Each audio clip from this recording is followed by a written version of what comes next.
You also have the G5 governors speaking. You have Story Farm Education speaking about ASU. Well, depends. And then Dogara and Wiki also making it to the front page of the papers this morning. Which one do you want us to start with, Mao? Should we begin from the Chatham House?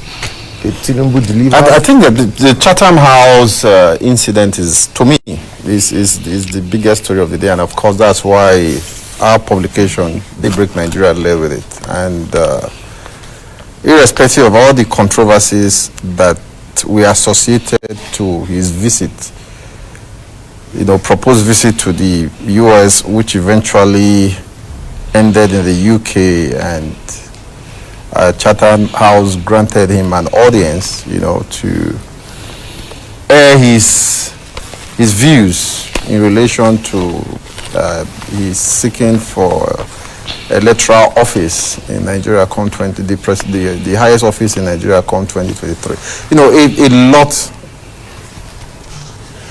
A lot. We can say a lot about it. And there have been a lot of comments in relation to before he went to Chatham House and the outcome, which is still being debated in the public domain.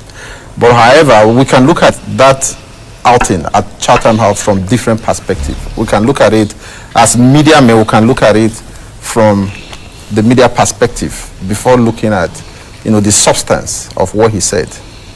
One, if you are looking at it from the media perspective, Tinubu has been consistently criticized for failing to grant audience to the Nigerian media to let us, to take Nigerians seriously and let us know here within the shores of this country, talk to the electorate who you are seeking their vote and tell us your policies and program.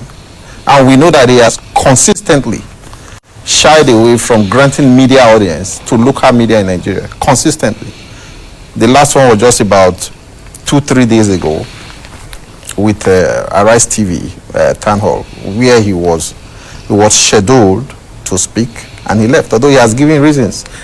And his reason is that he doesn't want the local media to make money off him. That was the reason he gave yesterday. However, we in the media, we should feel sad that is somebody of his profile who equally is an investor. If you don't have confidence in a sector of the economy, you won't invest in it. Tinubu is a big media player in Nigeria. He has invested in TVC, and we all know that he's the owner of Nation newspaper. It shows to some remarkable extent that he does have interest in the Nigerian media.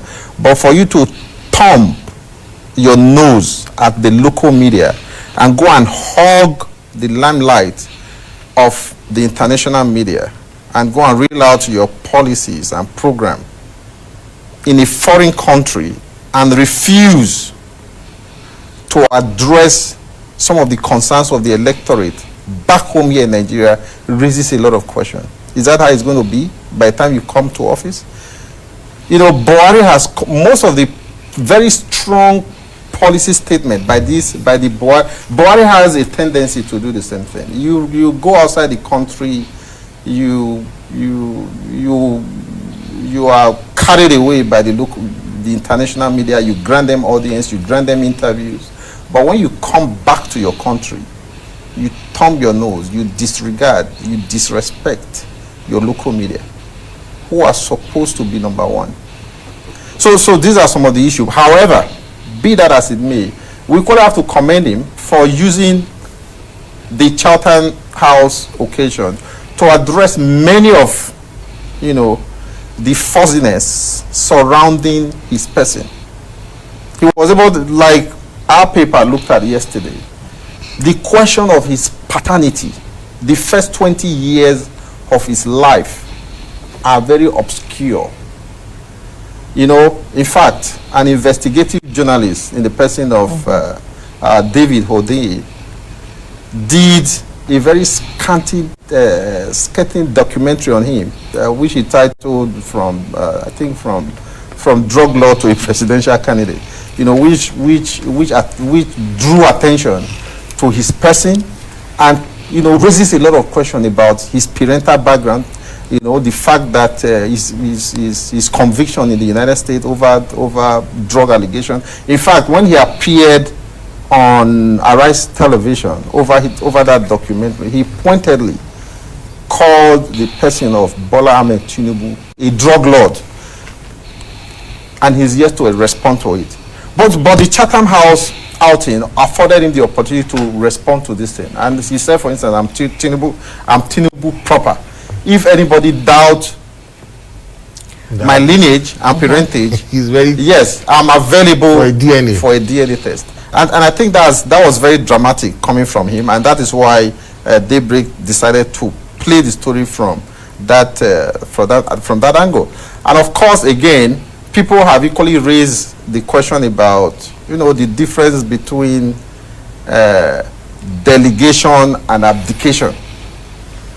And yeah, when you are asked a question and you now delegate X, Y, Z to answer the question on your behalf, does it mean that you are a team player, or is it an abdication of your responsibility? Okay. When you are driving a team, when you are the driver of the team, do you sit at the front seat as the captain of your ship and drive that process? Are you telling me that your policy direction? After all, somebody reminded us that he said, it is my turn, Emilokon. If it is your turn, then it is your turn to take responsibility. And answer the question. And not delegate. These issues are there. Let me bring, Majid seems to be quiet. This is